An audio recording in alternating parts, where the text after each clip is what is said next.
Денуваме како бомба одекна идејата која се пласираше во јавноста за прекројување на границите во регионот. Најпрво се огласи преку нон-пейпер Јанес Јанша.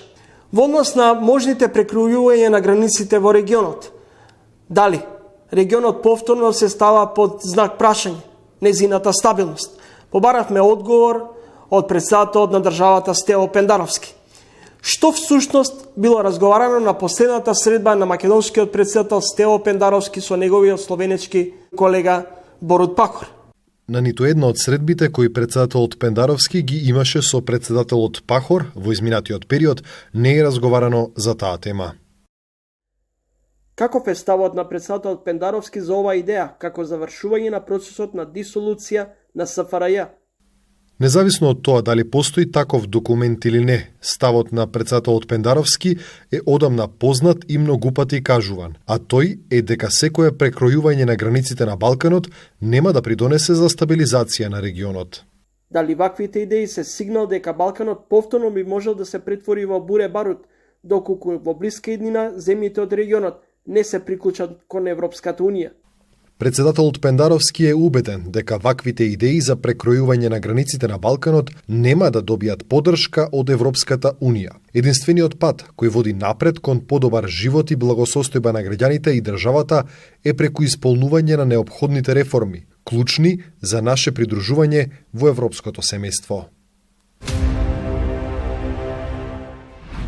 Шведски модел против пандемијата, без маски и ограничувања, забрани и полициски часови. Дали се исплатеше овој модел? Македонскиот епидемиолог од Стокхолм, Харис Бабачич, за Трилинг. Доколку би успеале да вакцинираме некои си 70 и повеќе проценти од популацијата, тогаш епидемијата можеме да очекуваме дека ќе сопре. Албанија пред избори. Кој ќе му пресуди на Еди Рама? Канабис под земјето или политичките противници? Corruption as a whole, because I think that it is still very much present in the Albanian society, this phenomenon. Локални медиуми, шанса за згаснување. Пред неколку години ова радио било главен информатор на граѓаните, место во кое имало и голем број на новинари и медиумски работници. Венко Марковски, подеднакво писател со неизбришливи траги во Македонија и Бугарија. Сите големи личности и од европската и светската историја се контроверзни. Таков е ликот на Венко Марковски. Кога политиката ќе ја стави раката врз историјата, тогаш нема плод.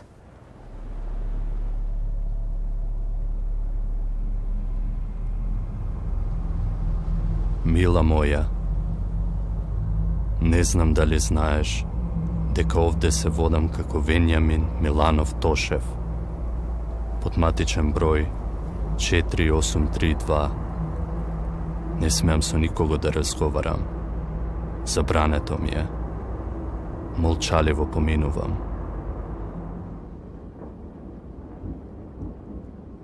Аз не можах да видя нещо друго, освен това, което го виждаше Венко. Ова е Филимена Марковска, животната придружничка на Венко Марковски. Таа во незиниот говор и обраќање во документарниот филм, кој го работеше подолг период, речиси 12 години, мојот колега и автор на документарниот филм посветен за Венко Марковски, Диме Ратајковски. Опфаќа само еден аспект за животот и неговото делување на Венјамин Лиманов, попознат по псевдонимот Венко Марковски. Господин Ратајковски, кој е всушност Венко Марковски? Македонскиот и бугарски писател, зад кого и ден денес се уште остануваат енигма. Едни го оспоруваат, други го величат, трети имаат резерва. Па добро, кога ќе се спомене името на Венко Марковски, можам слободно да кажам дека станува збор за едно големо име од македонската историја, пред се македонската литературна историја, иако неговото име има големо значење во македонската политичка историја. Станува збор за човекот кој што во 1938 година ги напиша првите две книги поезија на македонски народен говор поточно на централното македонско наречие кој што ќе биде земено за основа на македонскиот литературен јазик, учествува во двете комисии за кодификација на азбуката, станува збор претходно за книгите Народни бигори и Огинот, кој што ќе свртат една нова страница кога станува збор за македонскиот литературен, поточно поетски збор, и навистина ќе ги отворат вратите кон она што сме ние денес, како современост, и како лингвистика, и како државност, и така натаму. Ратајковски, Венко Марковски бил дел од комунистичката партија на Бугарија, но бил и иницијатор на формирањето на АСНО. Важел за писател, македонски, но и бугарски. Каде припаѓал?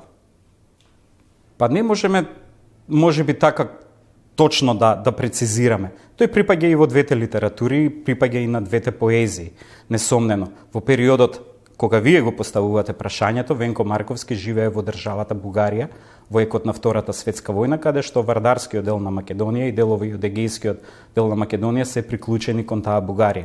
Он живее во Софија, твори во Софија и ги дава првите своји поетски изблици во Софија, меѓутоа се приклучува на македонското партизанско револуционерно движење, кој што ќе биде основниот двигател и прифатник на идејата за формирање на македонската државност, а со тоа и продолжување на развојот на формирање и етаблирање на македонската нација, не само во еден регионален контекст, нормално и во европски и во светски контекст. И тука неговото име е навистина значајно, особено затоа што неговите песни се песните кои што ги пееле македонските партизани во Втората светска војна. Неговите песни се тие кои што ќе ја дадат основата на македонскиот литературен јазик. Морам да споменам дека тука не е само Венко Марковски, тука е и поезијата на еден Кочо Рацин, на еден Коле Неделковски, на еден Михаил Сматракалев, Ангел Жаров и така натаму, и сите оние дејци творци во македонскиот литературен кружок од Софија. Имено тој беше поетот на револуцијата, практично, и тој беше големото име, магот на македонската поезија, и затоа неговото име е големо и значајно во македонската литературна историја. Дали Венко Марковски или Коста Солев Раци? Тука веќе влегуваме во она што значи контроверзност или контроверзност која што ни ја дава историјата, а случајот на Венко Марковски е несомнено таков.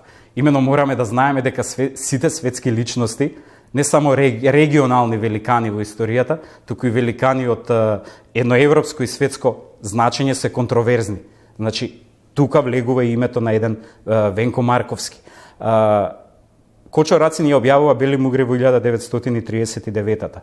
Народни бигори и Огинот излегуваат од печат во 1938 година. Венко и Кочо се едни од најдобрите пријатели и другари кои што комуницираат меѓу себе. Имено Венко е тој кој што му сугерира на Кочо Рацин да пишува на македонски јазик, да пишува на народниот јазик кој што се говорел и во Скопско и во Велешко, кој што нашите македонци го говореле во тоа време, и несомнено Кочо Рацин ќе го послуша советот на Венко Марковски. Многу интересна е изјавата на Филимена Марковска, која што гледачите ќе имаат можност да ја слушнат во документарниот филм по однос на односите помеѓу Венко и Рацин и нивното другарување, и нивното пријателство и нивната блискост. Од она што можам да го кажеме, контроверзноста околу неговото име ќе предизвика да во Македонија определен период по 1966 година, кога Венко Марковски нас во јавниот дискурс ни беше представуван како болгаринот Венко, како предавникот Венко, како забранетиот Венко, каде што неговите книги поезија, кои што беа дел од македонската литература претходно, беа дел од читанките наши, кои што нашите деца ги учеа, наеднаш се најдоа на задните полици на библиотеките да фаќаат прашина, да бидат забранети за користење. Неговото име беше забрането. Службите внимавале на тоа како се употребува и кој се го употребува неговото име, и нас ни беше давана една сосема едностранна представа за Венко. Ние го знаевме негативниот Венко. Го знаевме антимакедонецот Венко, кој 66-та година замина во Бугарија. Знаеме што се случи, меѓутоа, која е причината за таквиот негов потек, тоа е она што е фокус на мојот интерес. Како Венко Марковски и неговото поблиско семејство гледаше на оние етапи на животот на постојано талкање по патот на релација Македонија-Бугарија? Па, видете, се уште може би е така. Кога ќе земете, јас ова го кажувам од искуство, од реализацијата на документарниот филм во изминативе 6 години и истражувањата кои имам на таа тема веќе повеќе од 12 години. Таа констатација се уште важи и за денес. И за актуелниот миг, кога се случи оној процес на лустрација, се дигна исто голема врева околу Венко Марковски. Јасно, тогаш и неговото досие беше повлечено од Државниот архив, досие кој што претходно беше користено во многу истражувања, во многу магистерски трудови, во многу докторски истражувања по однос на таа тема или сродни теми со Венковата тема, каде што Венко учествува пак во различни процеси. Меѓутоа, тоа е така затоа што историјата си бара период на години, за да може да слегне, за да може да добие на една тежина. И токму случајот со Венко Марковски е се уште актуелен. Да, поминати се голем број години, може би повеќе од 40 на години, меѓутоа ете историјата определува период од 50 години кога мораме да внимаваме што е она што ние можеме и треба да го третираме како тема, затоа што се уште има живи луѓе, се уште има луѓе и во Македонија и во Бугарија кои што лично го познавале Венко Марковски, другарувале со него и може да дадат најразлични констатации и анализи за неговата личност и за неговото дело. Зошто вие како автор на овој документарен филм, кој подолг период го работивте, се соочивте со отпор во добивањето на информација од, например, од Бугарската академија на науки и уметности или од архивата во Бугарија? Неговото досие во БАН, кој што број над 500-600 страници, денес да отидете во БАН, ќе ви дадат 2 листа хартија за Венко Марковски. Еден од неговите најдобри пријатели, близок соработник, бил академик Павлов, кој беше и председател на БАН. регентот Тодор Павлов, регентот Тодор Павлов, кој што документите од Државниот архив покажа на вистина многу интересна релација помеѓу нив двајцата. Именно тоа е познато, тоа е нешто што не го кријат ниту неговата сопруга Филимена Марковска во документарниот филм, а и во разговорите со неговата ќерка Султана Марковска, која што на вистина има, ќе повторам, многу добри емотивни искажувања во филмот, како носител, главен протагонист. Историјата го потврдува тој однос на Венко Марковски со Тодор Павлов. Именно Тодор Павлов и се зема како еден вид заштитник, особено во раниот период на Венко Марковски, кога се профилира како поет. Венко Марковски е член на првата комисија за македонското писмо, заедно со Пенушлиски и Шоптрајанов бараат и иницираат идејата околу азбуката. Дури Марковски ја промовира идејата за ер, македонското ер, да се користи во азбуката, на што наидува на проблеми од српска страна.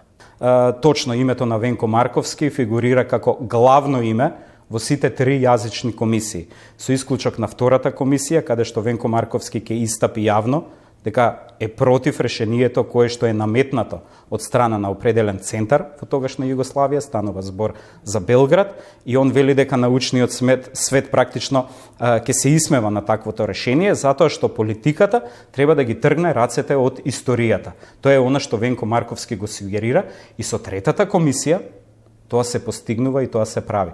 Компромисот е можеби најголем, она што го вели Ристо Проданов, еден од учесниците во тие комисии, особено активен во првата македонска јазична комисија, вели малку Блаже ќе попушти, малку Венко ќе попушти, па ќе го добиеме решението. И третата комисија исходот е таков, и Блаже Конески попушта и Венко Марковски попушта. Сепак Венко Марковски се подпишува на документот од 3 јазични комисии, и добиено е решението. Она што Блаже Конески се залага во тие 3 комисии е за употребата на буквата, изгледот конечен на буквите Ќ и Ѓ, Л и Њ, тоа се повуковата азбука, Л со ер малечок и Њ, Н со ер малечок да се земе, додека Венко инсистира ерот да остане во македонската азбука. Колку од ваш аспект може да се направи објективна слика за ликот и делото на Венко Марковски? Кога политиката ќе ја стави раката врз историјата, тогаш нема плод.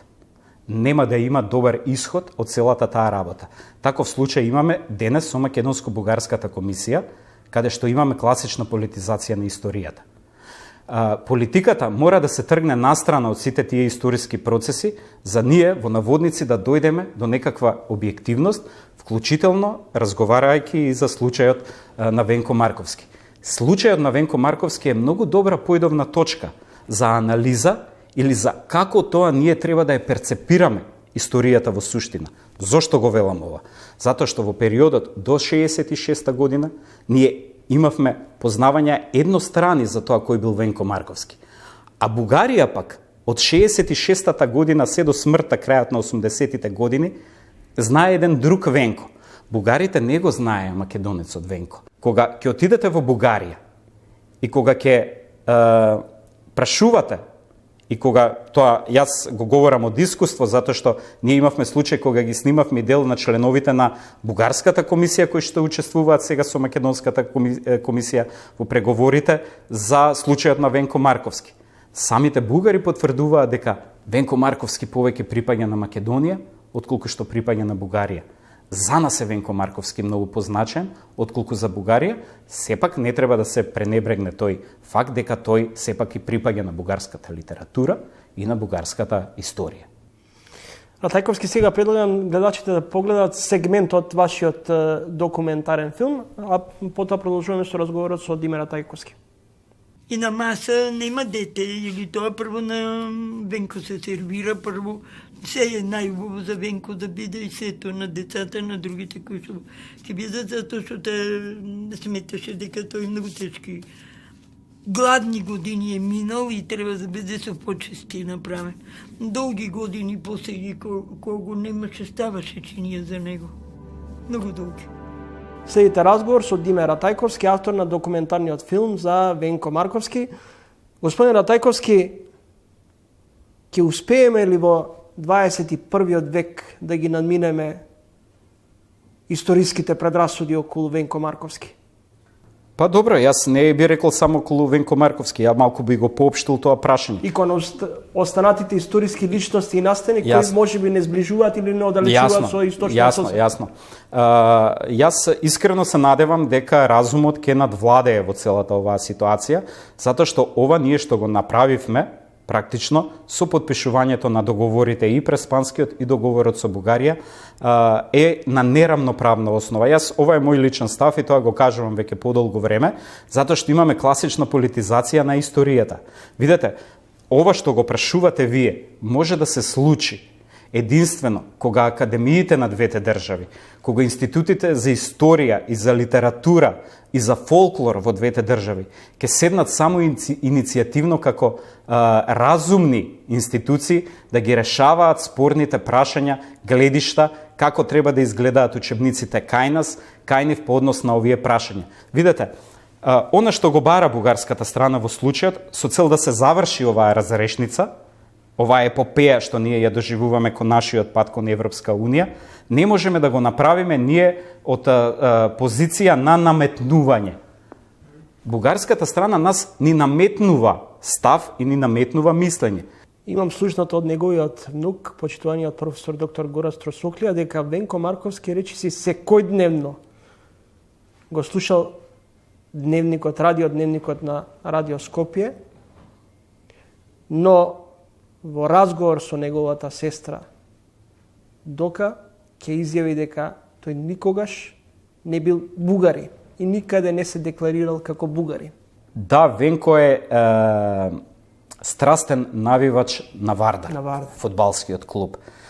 Исто така, во изјавата со Трајко Стаматовски, кој што почина неодамна, лингвистот и близок соработник на Блаже Конески, и при нивната средба се среќаваат случајно во Скопје и Трајко работел тогаш и како репортер и лектор во Радио Скопје. И Венко му вели: "Каде Трајко ти, каде тргна?" И Трајко му вели: "Подам на надпревар да напишам спортски извештај." "А, не, јас ќе го напишам спортскиот извештај." Венко Вардар му бил во крвта. И он се уште по 66 година во неговиот дом, радиото, го имате таа фотографија, можете гледачите да ја видат од инсертите.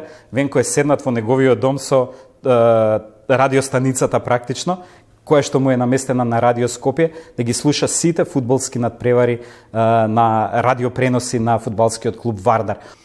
Ја споменавме сестрата на Венко Марковски, познатата протетичарка Дока, на кој и рекол дека никогаш не се декларирал како бугарин, но тука има еден цитат негов: од еден народ ние создадовме два народи, од еден јазик направивме два, во името на вистината браневме заблуди. Да, тоа е изјава токму на Венко Марковски, напишано, предпоставувам станува збор за цитат од Крвта вода не бидува книгата. Меѓутоа, кога е напишано тоа? Тоа е напишано во периодот кога Венко бил во Бугарија. Знаете, многу е битно во историјата, кога ќе пишувам и кога ќе работам. Мислите ова го напишал под притисок? Не мислам ништо јас. Тоа документите ќе го кажат. Тоа не е нешто што Димер Атајковски или Горас Чомовски треба да го кажат. Ние ќе го кажеме, ќе го потврдиме и ќе го анализираме врз база на тоа документите што ќе ни го кажат. Кога ќе ги добиеме ние документите целосни од Бугарија и од Македонија, од Државниот архив во Скопје, вклучувајќи ги и неговите досиеа во двете држави, ние ќе можеме да потврдиме дали има притисок и дали таа изјава е напишана под притисок. Имате многу помоќни изјави од таа на Венко Марковски, напишани 44-та, 45-та, 46-та година, кои што во Бугарија се криени од јавноста, а се контра таа изјава. Ние за случајот Венко Марковски се уште гребеме на површина, а не пак да анализираме нешто комплетно. Ме разбирате, ние се уште во Македонија нема публикации и анализи по однос на неговиот творечки пат, за неговата литературна историја, за неговото учество во некаков политички контекст, затоа што тој не само што е интересен за литературната историја, тој е интересен и за политиката, за политичката историја. А да не зборувам за во Бугарија, он има многу книги, литература, поезија, есеи напишано во Бугарија и така натаму. Меѓутоа ние реално ние знаеме дека и во Бугарија фамилијата на Венко Марковски е следена од бугарските тајни служби и уште потрагично е она што се случува со неговиот син Миле. Кој бил убиен, ликвидиран? Па видете, собраќајна несреќа, Филимена Марковска ексклузивно во последното интервју што го снимавме пред да почине, значи пред камера ни потврди, ни кажа дека кога било наредена аутопсијата на телото на Миле Марковски по собраќајната незгода, Филимена Марковска ни потврди во камера дека во неговиот желудник е најдено големо количество на отров. Ратајковски, Венко Марковски бил погребан на граѓанските гробишта во Софија, но не во алејата на великаните. Што сакал да остави како порака со ваквиот негов аманет? Па не знам, добро, ова прашање можеби повеќе е прашање кое што требаше да се постави на неговата сопруга, можеби и било поставено, или пак на неговите наследници. Јас не би можел директно да ви одговорам на ова прашање. Периодот кога починува Венко, крајот на 80-тите, веќе почетокот на 90-тите години е период кога и во Бугарија и во сите соцкомунистички земји од источниот блок веќе се крши онаа железна преграда помеѓу истокот и западот и кога веќе комунизмот добива во еден негативен контекст. Не толку во Македонија како дел од Југославија, меѓутоа во Бугарија веќе добива еден негативен контекст. А ние тоа го почувствувавме како екипа која што работеше на овој филм и на своја лична кожа. Кога ќе кажевте во Македонија дека работите филм за Венко и кога ќе побаравте некој да ви даде изјава, македонците, па дали биле писатели, поети, академици, радо прифаќа, макар и негативно да кажат нешто за Венко, ама сакаа да зборуваат за неговиот проблем. Во Бугарија обратно беше. Во Бугарија првата реакција на која што се соочивме како екипа беше: абе, ајде сега ќе работите филм за некои комунистички великани. Доста, гледајте кон Европа, оди, оставете тоа комунизмот. Дали личната, творечка и политичка димензија на Венко Марковски може да биде мост помеѓу Бугарија и Македонија? Одлично прашање. Во ваква констелација, моментално, во ваков договор, каде што меѓу Македонија и Бугарија, каде што историјата е услов за вие да станете дел од Европска унија или не, и најдобриот случај да го имате, нема да имате плод од сето тоа, затоа што имате политизација. Обременети институции од политика можат на случајот, поточно со случајот кој што го дава Венко Марковски, неговото историско бреме, да доведат до идеално решавање на тоа како треба ние да ја перцепираме историјата во суштина. Од каде треба да ја вадиме сршта? Како да гледаме на тие историски процеси кои што се случуваат? Венко Марковски учествува во значајни историски процеси за Македонија. А исто така тој е многу влијателен во она што значи во подоцнежниот период за утврдување или за цврстување и за олабавување, можем слободно да кажам, на тие македонски темели. Негација на истите или потврда на истите. Неговиот случај е идеален, меѓутоа не во политички контекст. Ви благодарам за гостувањето во емисијата. Молам ви, благодарам им много. Почитувани гледачи, тоа беше Димер Атајковски, новинар и автор, истражувач и сценарист на документарниот филм за Венко Марковски. На крајот погледнете уште еден сегмент од документарниот филм посветен за Венко Марковски.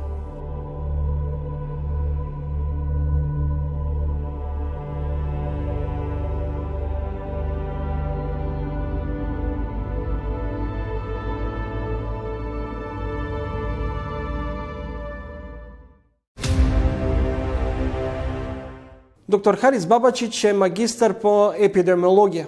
Магистарските студии ги завршил во Германија, а потоа работи во Шведска. Тој е докторант и истражувач на Каролинскиот институт во Стокхолм. Првенец на генерација на медицинскиот факултет во Скопје. 2015-2016 година ја добил стипендијата од фондацијата Трајче Мукетов. Токму доктор Бабачич е мој соговорник во ова издание на Трилинг, додека Шведска имаше сосема полиберален пристап во справувањето со пандемијата. Остатокот од светот се затвори, воведе ригорозни мерки.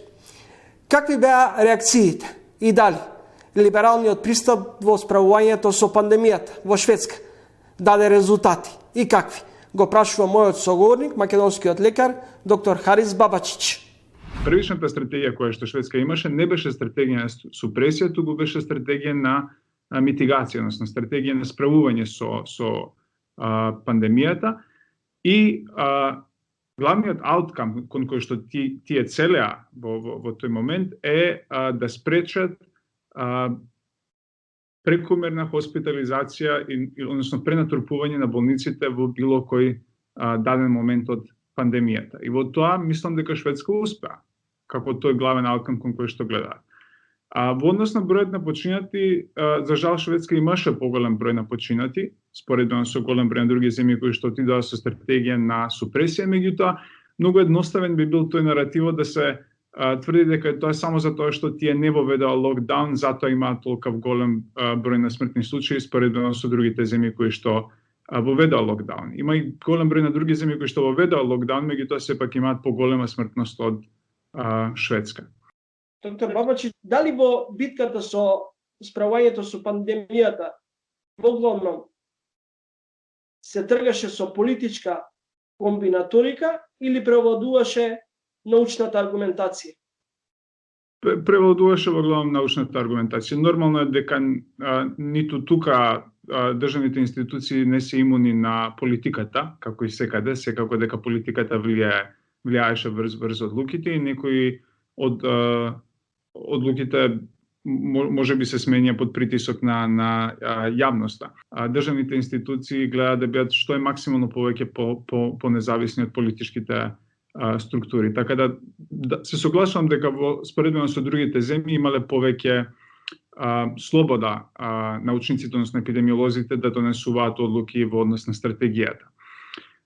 Дали е тоа добро или лошо, ние уште не знаеме. Значи, уште е рано ние да споредиме и да кажеме дефинитивно ова е најдобрата стратегија која што требаше да се спроведе во однос на коронавирусот. Без разлика за која стратегија говориме, дали зборуваме за стратегијата која што Шведска имаше во однос на митигација или стратегијата на локдаун која што ја спроведува некои европски земји или стратегијата на Јужна Кореја и Норвешка, рецимо, кои што воведоа системи на големо тестирање и следење на контактите.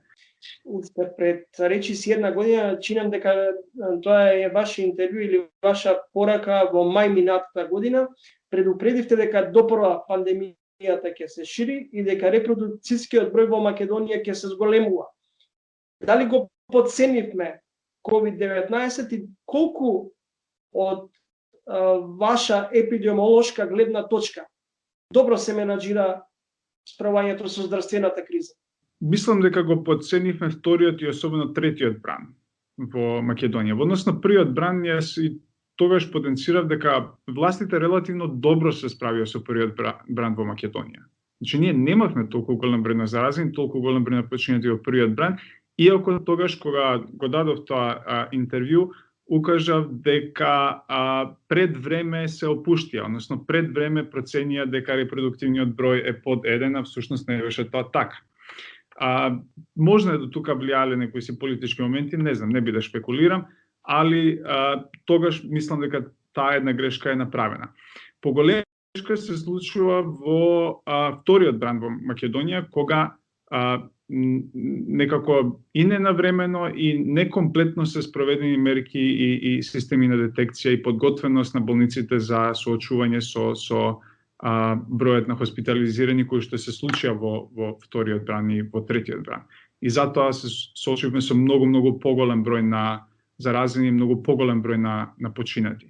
Тешко е да само се обвинат институциите за тоа, бидејќи нормално и народот има своја улога во тоа, односно тоа колку ги следи мерките кои што се препорачани од експертите. Кои се факторите што во последен период галопира бројот на заразени и починати? Во еден дел е степенот на расширеноста во популацијата, во еден дел може да е измореноста на популацијата во следењето на мерките, затоа што навистина во трајен подолг период и може да разбери да народот веќе се изморил да ги следи мерките. Во еден дел можно е тоа да се должи на појавата на новите варијанти кои што се потрансмисибилни во популацијата.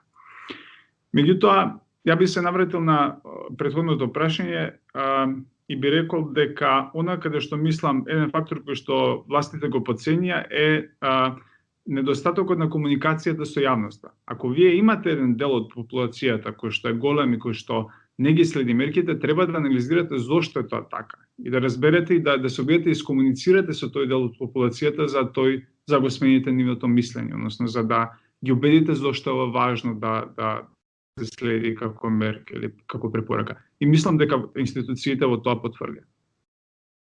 Доктор Бабачич, очигледно е дека коронавирусот мутира. Она што сега е актуелно е британскиот сој на COVID-19, кој за многу мина има многу поделикатни здравствени последици врз човекот. Забележени се неколку си варијанти кои што имаат неколку мутации акумулирано, како што е британската варијанта и бразилската варијанта, од кои што има две, има една P1 и P2.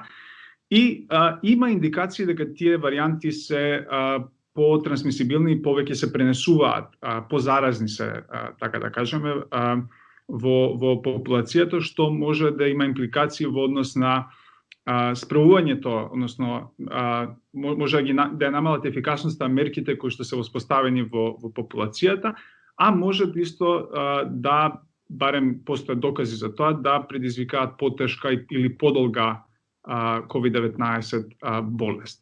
Не очекувам дека овие варијанти ќе бидат проблем во однос на создавањето на колективниот имунитет со масовна имунизација. Верувам дека вакцините би требало да имаат ефикасност и кон овие варијанти, како што покажуваат некои си лабораториски испитувања на неутрализација на вирусот со антитела кои што се индуцирани од досегашните вакцини кои што ги имаме.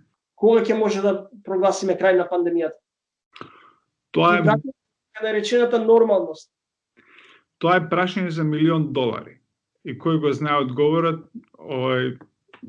би сакал ја да го слушнам. Имаме проблемот кој што сега го имаме е бавноста во производството на вакцините и нивното дистрибуирање.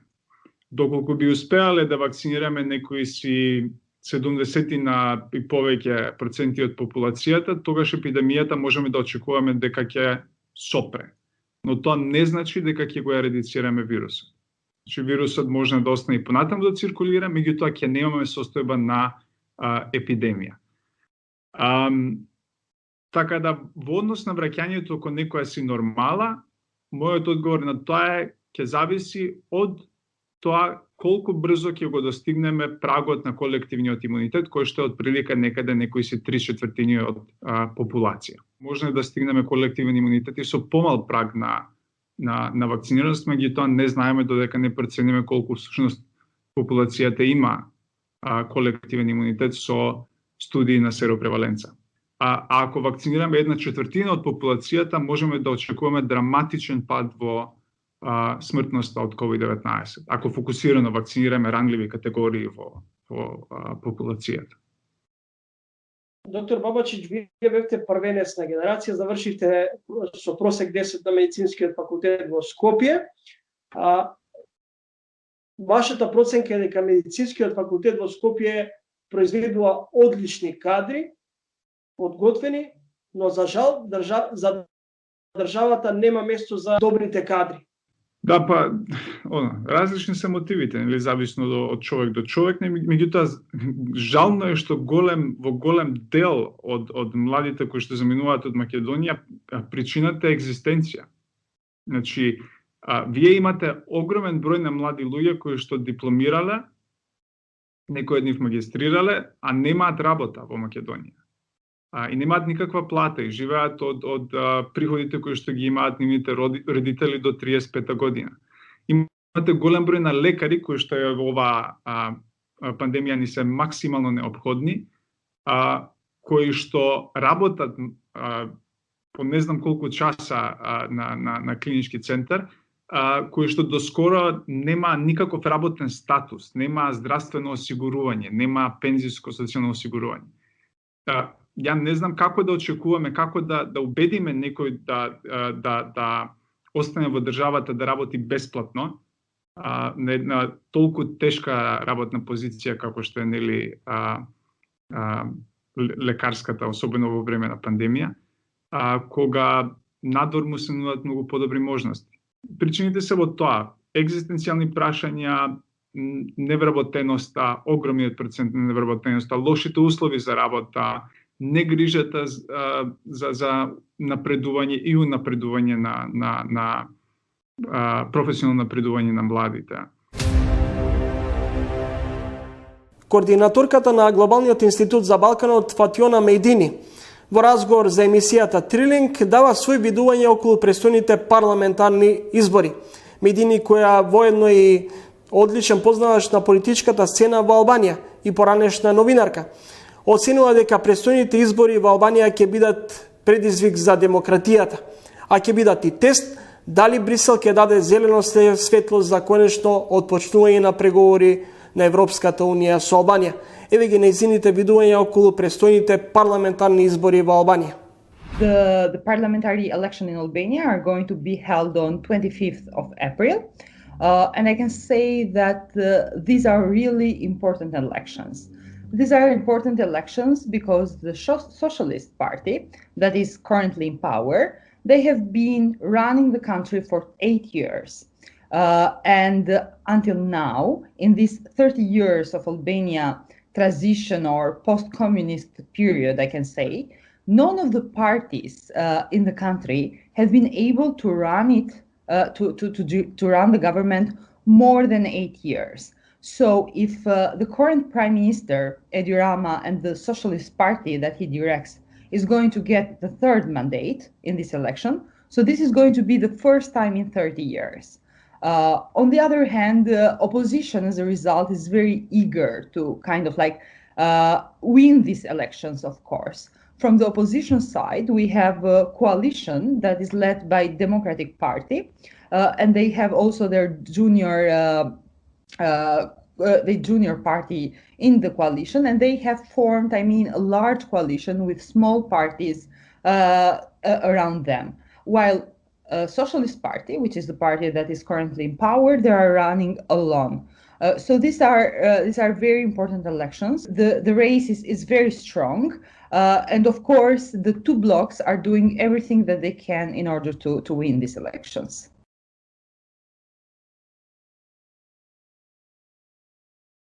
What the two parties are proposing to the citizens is the things that you hear very, very randomly during electoral campaigns. Like, for example, higher salaries, lower taxes, economic development, more initiatives for the business. So business is really into the center. More efforts to have foreign investments, and of course more investments in the infrastructure. Also, I want to mention that since opposition, has been Democratic Party has been in opposition for almost 8 years. So they are accusing government that they have been corrupted and they don't have any more interest in running the country.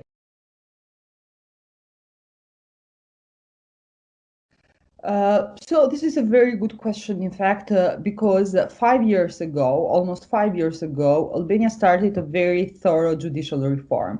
So it was a reform that kind of touched every aspect of the judicial system. However, things have changed, and of course, things have been difficult with the justice reform. But what we are seeing right now in this phase, after 5 years of struggling, is a consolidation of the new bodies that they're going to serve the justice. For example, we have now a special prosecutor that is going to investigate corruption in the high levels, but also organized crime. So we have a bureau of investigation. So we have judges that they have gone through a very thorough vetting process, judges and prosecutors as well. So we have many new institutions in the judicial system. And on the other hand, after several years of not having a functioning constitutional court, we have it as well. So I can say that if judicial reform was one of the main topic in the election 4 years ago, this time is not so much in the focus, because it seems that the judicial reform has given some fruits. And as a result, we are seeing the new institution of justice being creating and taking a form and starting to serve justice. When it comes to corruption, of course, corruption is still a big issue. So the opposition is kind of accusing the government of abusing, especially when it comes to public to private-public procurement procedures. So they think that in the country there many important sectors have been given in concession. So in order for private interests to benefit, but the one who have lost have been the citizens. So it's a really big debate going on right now when it comes to public-private partnership issue and of course corruption as a whole, because I think that it is still very much present in the Albanian society, this phenomenon.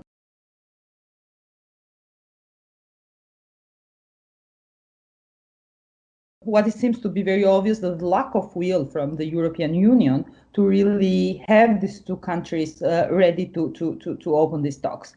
So, of course, there's more things to do when it comes to reforms and initiatives and that you have to as a country to undertake in order to open these accession talks. But we have to understand that opening of the accession talks, in fact, is not full membership in the EU. So, in my opinion, both countries, Albania and North Macedonia, they should have really opened their accession talks with the EU times ago, because they have already fulfilled the criteria. And this is something that European Commission has repeated very, very often. Локалните и регионални медиуми во Македонија се јадрото на демократијата. Дел од медиумите во услови на пандемија се справуваат со сериозни проблеми, финансиски, економски. Дали ќе успеат да преживеат? Маркетиншкиот колач, за разлика од порано, е далеку помал. На оваа тема подолг период истражуваше нашиот Игор Стојанов. Локалните вести се оние најважните за функционирањето на секојдневниот живот на граѓаните, за новостите од вашата улица, од вашиот град, од вашиот живот. Во Македонија, локалните медиуми се на работ на пропаст. Најголемиот дел од медиумите и медиумските работници се борат да обстојат. Ковид-кризата само дополнително го забраза процесот на пропаѓање. Денес, новинарите во локалните средини земаат плати далеку под просекот, а медиумите се мачат да преживеат. Целата состојба со пандемијата, епидемијата е лоша. Лоша за цела економија, лоша и за локалните медиуми, можеби најповеќе. Ситуација што повеќето од локалните медиуми ги доведе, па и регионалните ги доведе на работна екзистенцијата, се бориме за гол живот. Не знам уште колку ќе можат да издржат медиумите, да ги задржат сите работници, доколку нешто драстично не се промени во следниот период. Економската состојба во телевизија нова е алармантна, а не само кај нас и кај сите други медиуми во Македонија. Локални, особено локалните и регионалните медиуми. Како што оди ситуацијата, јас мислам дека од нас никој нема да екзистира во оваа ситуација. А сега и уште оваа криза што е коронавирусот, не докрајчи, мислам дека нема веќе спас за помалите телевизии. Се наоѓам во Радио Кочани, едно од најстарите радиостаници во државата. Пред неколку години ова радио било главен информатор на граѓаните, место во кое имало и голем број на новинари и медиумски работници. Денес, во исклучително лоши услови и на работна екзистенцијата, функционираат двајца колеги новинари кои се надеваат дека во иднина ќе се вратат времињата од минатото. Објективно, без помош од локалната заедница, од локалниот бизнис сектор, од единиците на локалната самоуправа, општините има оној фамозен член во законот што не дозволува дури ни закуп на простор во нашите медиуми, што за нас беше еден пристоен, значителен дел во финансискиот колач. За проблемот на финансиска одржливост на локалните медиуми сме разговарали, очигледно уште подетално ќе мора да се разговара во наредниот период, затоа што тие се многу важна алка во синџирот на навремено и објективно информирање на граѓаните, особено за локални теми. Тоа се теми кои што се непосредно важни за одредена локална заедница, дали е тоа село, град, регион, и добар дел од тие теми едноставно не можат да се наметнат кај националните телевизии. Речиси сите новинари и медиумски работници се согласни дека е потребна помош и бараат интервенција од државата. Факт е дека медиумскиот пазар е многу мал, има многу играчи во него и се обидуваат сите да најдат место за себе, но со цел да се помогне од страна на државата, потребно да се размислува за некој принцип или за некој систем каде што преку фонд за медиуми ќе се даде простор преку јавни повици секој заинтересиран медиум да аплицира за креирање на содржина од јавен интерес. Сдружение на новинари Македонија е да се поддржи, да се развива новинарството, посебно професионалното новинарство на локално ниво, но не и да се даваат средства без критериуми на самите телевизии каде што ќарот ќе го имаат одредени поединци. Неодамна владата ја усвои програмата за поддршка на печатените медиуми за 2020 година, која оваа година е во висина од 30 милиони денари за поддршка на печатењето и дистрибуција на печатените медиуми во знак на поддршка на плурализмот во сферата на медиумите. Сдруженијето на електронски медиуми, Медиум Објектив, смета дека електронските медиуми се доведени во нерамноправна положба. Нашето здружение уште еднаш ја искажа разочараноста и револтот во однос на селективната улога на владата во доделувањето државна помош за медиумите.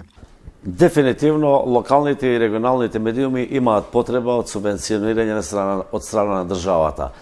Затоа што ние мислиме дека локалните и регионалните телевизии се многу битно за плурализмот во Република Северна Македонија, затоа што ние мислиме дека го остваруваме јавниот интерес, дека сме поблиску до граѓаните и затоа секогаш и сега во овој момент, посебно после пандемијата која ни се појави во државата.